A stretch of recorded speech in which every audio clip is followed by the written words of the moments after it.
నమస్కారం. ఈటీవీ 2 ప్రేక్షకులకు కార్తీక పౌర్ణమి శుభాకాంక్షలు. ఈ సృష్టిలో సమస్తం శివమయం. సృష్టి స్థితిలయ కారకుడైన ఆ స్వామి ఈ భూమి మీదున్న దీనులను ఉద్ధరించడానికి 12 జ్యోతిర్లింగ రూపాలలో ఆవిర్భవించాడని పురాణాలు చెబుతున్నాయి. ఈ భూమి మీద ప్రాణం పోసుకునే ప్రతి మనిషి జీవితంలో ఒక్కసారైనా ఆ జ్యోతిర్లింగాల దర్శనం చేసుకుంటే జీవితం పుణ్యమయమవుతుందంటారు. ఈ రోజు కార్తీక పౌర్ణమిని పురస్కరించుకుని ఈటీవీ 2 12 జ్యోతిర్లింగాలను ప్రేక్షకుల ముందుకు తెచ్చే ప్రయత్నం చేసింది. ఆ మహిమాన్విత జ్యోతిర్లింగాల ప్రాశస్త్యమేమిటో మనం ఇప్పుడు చూద్దాం.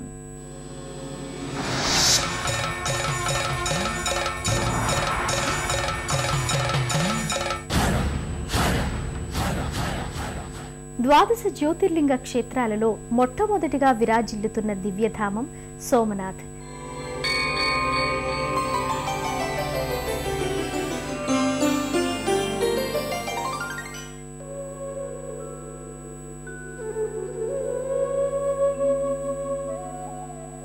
జగద్గురువు ఆదిశంకరాచార్యుల వారు స్తుతించిన సోమనాథుడు గుజరాతులోని సౌరాష్ట్ర ప్రాంతపు ప్రభాస పట్టణంగా పిలువబడే వేరావల్ గ్రామంలో సాగర తీరాన కొలువు తీరాడు. అత్యంత మహిమాన్వితమైన ఆది జ్యోతిర్లింగ క్షేత్రంగా విరాజిల్లుతోంది.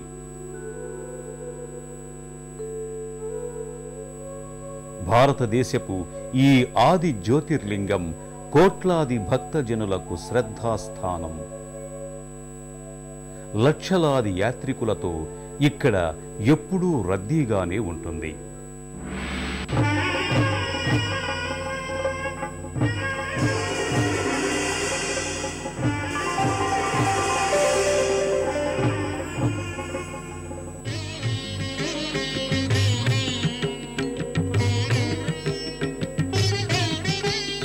सौराष्ट्रदेशे विशदेति रम्ये ज्योतिर्मयं चन्द्रकलावतंसं भक्तिप्रदानाय कृपावतीर्णं तं सोमनाथं शरणं प्रपद्ये तं सोमनाथं शरणं प्रपद्ये।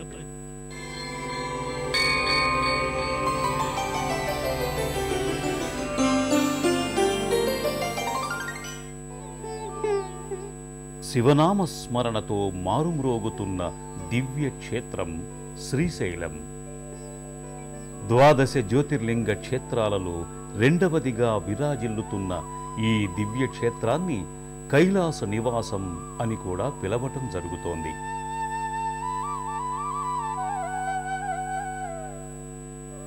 ఆంధ్ర రాష్ట్రంలోని కర్నూలు జిల్లాలో ఉన్న ఈ దివ్య క్షేత్రం మనోహరమైన ప్రకృతి దృశ్యాల నడుమ అలరారుతోంది.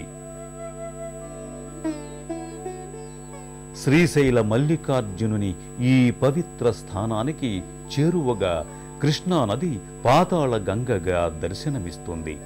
లక్షలాది భక్తగణాలు ఇక్కడ పవిత్ర స్నానాలు చేసి జ్యోతిర్లింగ దర్శనం చేసుకుంటారు.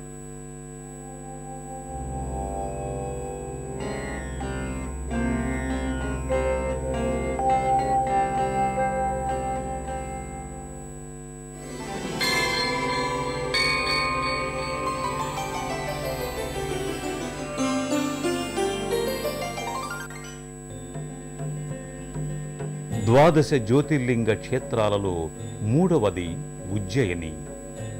మధ్యప్రదేశ్లోని కృష్ణానదీ తీరంలో ఉన్న ఈ దివ్య క్షేత్రాన్ని ఇంద్రపురి అని, అమరావతి లేక అవంతిక అని కూడా పిలుస్తారు.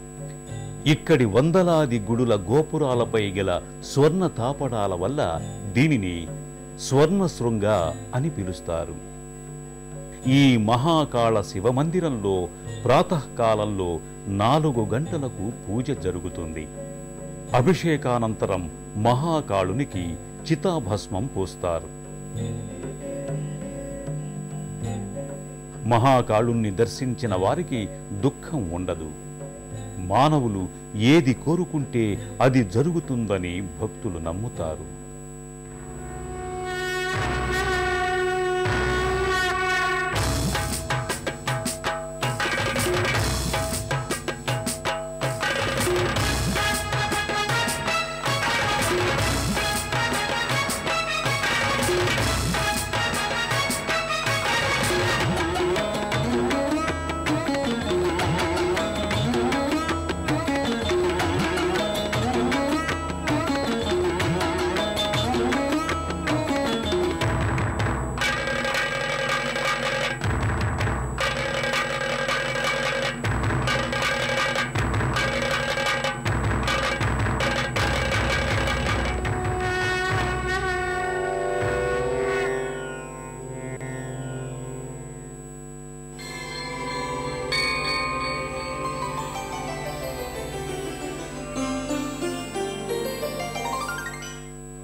నర్మదా నదీమ తల్లి ఒడ్డున అలరారుతున్న పవిత్ర ధామం ఓంకారేశ్వరం.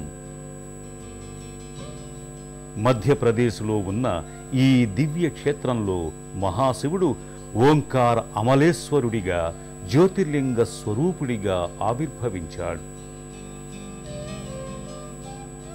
ఓంకార అమలేశ్వరుడి జ్యోతిర్లింగ స్థానంలో బ్రహ్మ విష్ణువులు కూడా నివసించటం వల్ల నర్మదా తీరం బ్రహ్మపురి, విష్ణుపురి, రుద్రపురిల త్రిపులా క్షేత్రం అయ్యింది. రుద్రపురిలో అమలేశ్వర జ్యోతిర్లింగం దర్శనమిస్తుంది.